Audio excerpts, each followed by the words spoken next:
하나님이 만드신 모든 피조물들은 하나님이 길을 가도록 만들어 주셨어요. 동물들은 동물들이 사는 지역이 있고 동물의 길이 있습니다. 물고기는 물고기의 길이 있고 새들은 새들의 길이 있어서 그 수만리 떨어진 길을 새들이 그렇게 정확하게 찾아갑니다. 바다에도 길이 있어서 배들이 아무데나 가는 게 아니고 길을 따라 운항을 하게 되고, 하늘에도 길이 있어서 이 비행기가 그냥 막 날아다니는 게 아니고 그 항로를 따라서 가게 됩니다.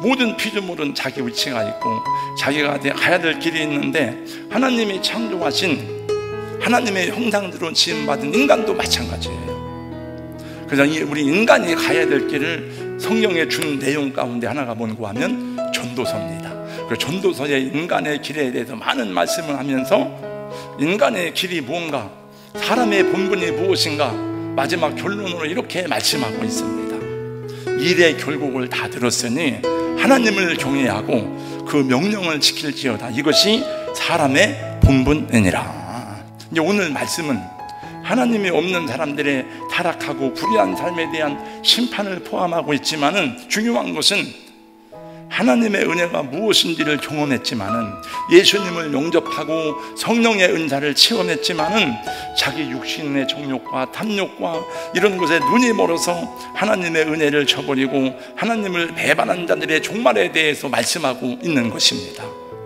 대표적으로 누구를 등장시켰느냐? 발람을 등장시켰습니다. 발람은 여러분 아시는 것처럼 하나님의 종으로 부름받은 예언자입니다. 이방인 예언자예요. 그러니까 이방인으로 태어나서 하나님의 선지자가 되었으니 얼마나 복된 사람입니까? 하나님의 은혜를 감사하고 주님의 뜻을 순종해야 될 사람이죠. 근데 어느 날 이스라엘 백성들이 광야를 지나는 가운데 모든 민족들이 다 그 앞에서 패하게 되니까 모압 왕 발락이 큰일이 났습니다. 이제 이스라엘 백성들이 밀려오는데, 그래서 생각해내는 것이, 발람 선지자는 유명한 사람이야. 그 명성이 아마 온 열국에 퍼졌던 것 같아요. 아, 발람은 능력 있는 사람이다. 발람이 예언하면 예언하는 대로 된다. 그래서 그 발락이 자기 신하들을 보냈습니다. 와서 이스라엘을 저주해달라. 보낼 때 그냥 보낸 게 아니죠.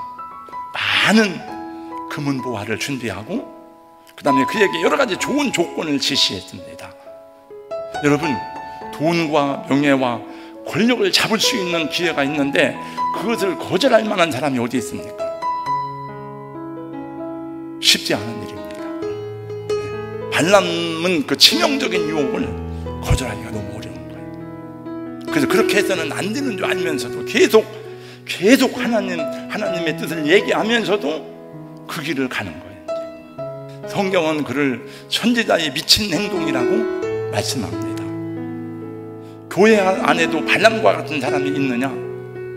발람과 같은 사람이 있다는 거예요. 예수님이 경고하셨습니다. 이 일이 있은 수천 년이 지난 다음에 주님이 7교회에 보낸 편지 가운데 버가모 교회에 말씀하기를 너희 중에 발람의 교훈을 지키는 자들이 있도다.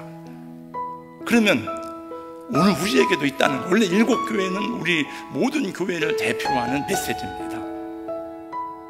말세에 발람과 같이 탐욕에 빠진 우상 숭배자들이 있다는 거예요. 우리 성도 여러분, 창세전에 우리를 택하시고 예수의 십자가 보혈로 우리를 정결케 하시고 구원하심으로 이 믿음의 길을 걷게 하신 사랑의 주님 앞에 끝까지 이 믿음의 길을 잘 달려가시는 은혜가 있기를 예수님의 이름으로 축원합니다. 선한 싸움 다 싸우고 달려갈 길을 다 마치고 믿음을 지킴으로 영광의 나라에 다 들어가는 은혜가 있기를 예수님 이름으로 축원합니다. 말세에는 우리 믿음을 무너뜨리는 유혹이 많다는 것을 잊지 마셔야 돼요. 아무도 나는 섰다고 생각할 수가 없습니다. 여러분, 성령의 감동은 하나도 없이 여러분 육신의 생각대로만, 내 기분 내키는 대로만 교회 생활을 하면 안 돼요. 저와 여러분은 이제 예수님을 믿는 사람이 아니라 예수님을 사랑하는 사람이 되어야 합니다. 주님이 만약에 우리에게 물으실 때에 네가 나를 믿느냐 이렇게 안 물어봅니다. 네가 나를 사랑하느냐? 말씀을 마칩니다. 하나님이 귀하게 여기시고 사랑하시는 성도님들, 발람의 길을 걷지 마시고 발람의 행위를 따르지 않기를 축복합니다.